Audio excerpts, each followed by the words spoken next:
are happier make more money. It's that simple. And yes, we've done the studies to see if it's really people who make more money who are happier. Guess what? Happiness comes first. And the way we know that is that we survey people while they're in college, we test their happiness, and then we check up with them 5 years later and check up with them 10 years later. You know who makes more money? The happy ones. So we know that people who have great well-being make more money. They also have more friends. Duh. Right? Because none of us like to be around a grouch. Longer marriages. I don't know what that says about me, but I get it. I can laugh at myself. That's a part of happiness, right? Being able to laugh at yourself. So people who are happier have longer lasting marriages. Less colds and illness. This one is amazing. There is actually a lab that you can sign up for. You get paid to do it. And it's a lab where you show up. It's like a bed and breakfast in the middle of nowhere. You show up. You take your happiness survey, and we've got lots of those. You take your happiness survey, and then they quarantine you in a room, and they inject you with a cold virus. And then a few days later, they check, or did you get sick or didn't you, and to what degree? So we know for a fact that happier people get less colds. We know it for an absolute fact. And also less cardiovascular illness. Guess what? Guess what, folks? Guess what, ladies? Happiness also matters at work. Happier people, as I said, get higher pay. They get better performance evaluations. Less absenteeism. Where are my HR people in the room? Would you guys like to be working with lower absenteeism? Okay? This stuff is important. And when you can teach well-being, you will have lower absenteeism, less burnout, better relationships with coworkers, positive ratings from customers, and they sell more. Duh. Happier people, and I say it like that because of course it makes sense when we see it. But if we just knew it, then we would be doing more about our own happiness. Instead of just accepting that our life has to be ho-hum and overwhelmed and stressed out with stuff falling out of our bags as we're racing home for the kids. It seems simple, but if it was that simple, then we would be doing something about it. It is too important. So some people say to me, well, that's all nice and good, but I was born this way. All right, you should meet my parents. They're really depressed. Now, certainly, many people were born, right, with a particular chemical makeup. So I'm not talking about those folks, right? We want to continue to work with those folks on really finding a level of well-being in life. What I'm talking about is on average. So is happiness a choice? How many of you think yes? How many of you think no? Yes, yes, yes. Oh, good. Most of you know. Happiness is a choice. Let's look at this exactly. Some people say, is it genetic? And most of you are saying no.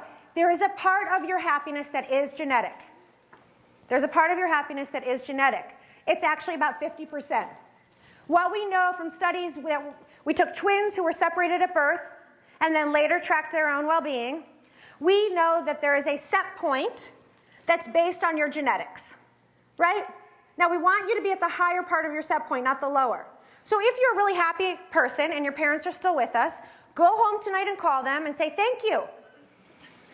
If you're not a happy person and your parents are still with us, please don't do anything. It'll make you less happy. Okay? So a part of it is genetic. But then some people say to me, okay, but you don't even understand. I was raised in a really, I was raised in a lower economic environment, or I was born being a woman instead of being a man, or I was born into my color of skin or my ethnicity. So we also know from studies, certain percent of your happiness is based on your circumstances, your life circumstances, but it's only 10%. Ladies, that leaves what? 40% is in your control. 40% of your happiness is 100% totally in your control. So any of you who think, I can't, I'm too this, I'm too that, absolutely you are wrong. Happiness is within your control when you have those relationships that excite you and you put boundaries around the relationships that drain you. When you take time to actually celebrate your achievements, your accomplishments, even just when you are a good person, that's greater happiness. And we're going to talk about additional tools. So 40% is a choice. And people go, it's not a choice. You don't understand. I woke up this morning and I was already running late. And then I started driving to Joann and someone cut me off. And then I got to work and someone took the last pot of coffee without making a new one. And that person next to me is talking loudly again. And the boss wants me to work overtime and blah, blah, blah, blah, blah, blah. Right? Anyone ever had a day like this? Right? And even if things just go wrong at the beginning of the day, what happens to the whole day? It's set off. There's a reason for it. There's a reason for it. Do you think that we are more genetically wired for negativity or positivity?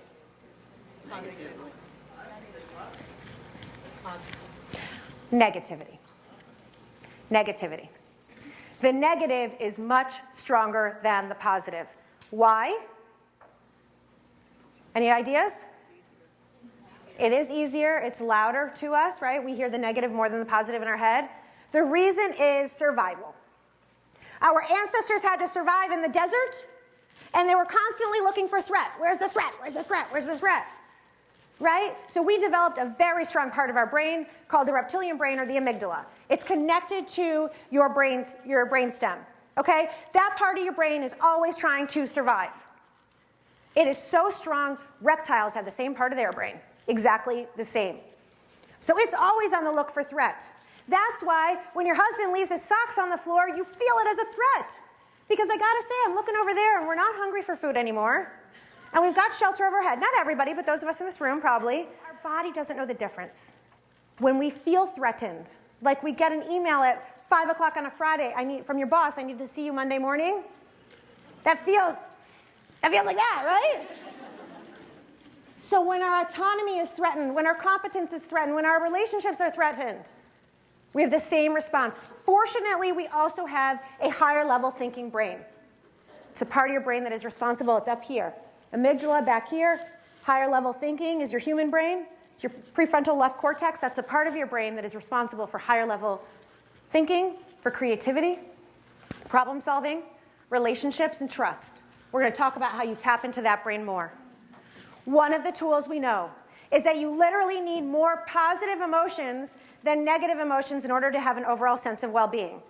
So when Sue was doing her introduction, and there are those store managers who are always griping about stuff, they have lower well-being. What we know is if you have at least 3 positive emotions to every negative emotion, you will be better off. I would say even more, because the numbers there's some debates on the studies. So you must have more positive. Because what happens when you laugh at my corny jokes, or when you watch Flow on TV, or you see a puppy, or a new baby, or whatever brings you joy, okay? Literally, in brain scans, what we see is that positivity sets off your prefrontal cortex, which means that you're building your creativity muscle, which means that you're building your relationship muscle. And the more you build that muscle, and literally we know this from studies, from scanning the brain, the better you're able to handle the negative. It's kind of like you wouldn't drive to work on a low tank of gas. You've got to fill your positivity tank every single day. And here's how you do it. Number 1, you've got this on your worksheets. Every single day, or at least as many days as you can remember, note what you're grateful for in your life. It's that simple. Oprah popularized the gratitude journal, which is basically what we know from research is that if you write down 3 good things every single day that happened to you, and you do that for a month, you'll have greater well-being up to 6 months. So it's very simple. Just write down one thing that you're grateful for in your life. I'd recommend that over time, you don't just every day say my family, my health, my home, because you'll get bored of it. Get specific. What was a great conversation you had? What was that yummy donut you ate? What was something meaningful that happened to you that day? And if you don't have anything positive in your life, I always like to ask, did your toilet work that day? Because we only know it didn't work when guess what? It doesn't work. And then we're upset. So find something to be grateful for.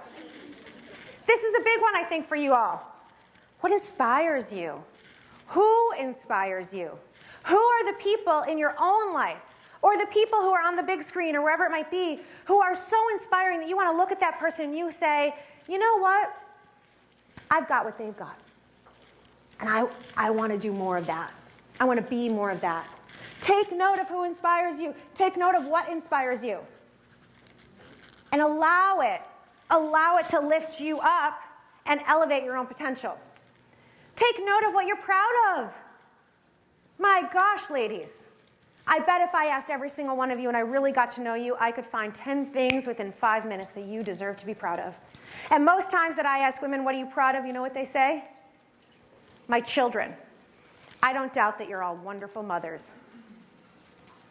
How about finding something about your own self and your own character and your own accomplishments to be gosh darned proud of? And if your children, and I don't blame you, is number 1 or even number 10, then I want you to go a step further and say, what did I do? What did I do to ensure that these are such wonderful people? Begin to know and take credit for your own strengths. And then I love this one. What are you hopeful for? So how many of us, the alarm goes off and you think, I have to go to work today. I know, you're at a Joann conference. You can't say that. What if you woke up every day and instead of that you said, what am I hoping for today? What am I excited about? And you thought about your day and you thought, it might be that you're going to have lunch with someone you really like at work. It might be that you're working on a project that's really cool. It might be that you can't wait for 6 o'clock so you can go out for drinks with your friends. I don't care what it is. When you wake up thinking about what you're excited about, can you imagine what starts to happen in your brain? Can you imagine how that sets the day off differently? This stuff matters.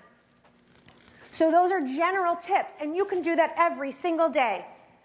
I wake up every single day, and I take note of what I'm proud of, I take note of what I'm grateful for, and I find something to be excited about.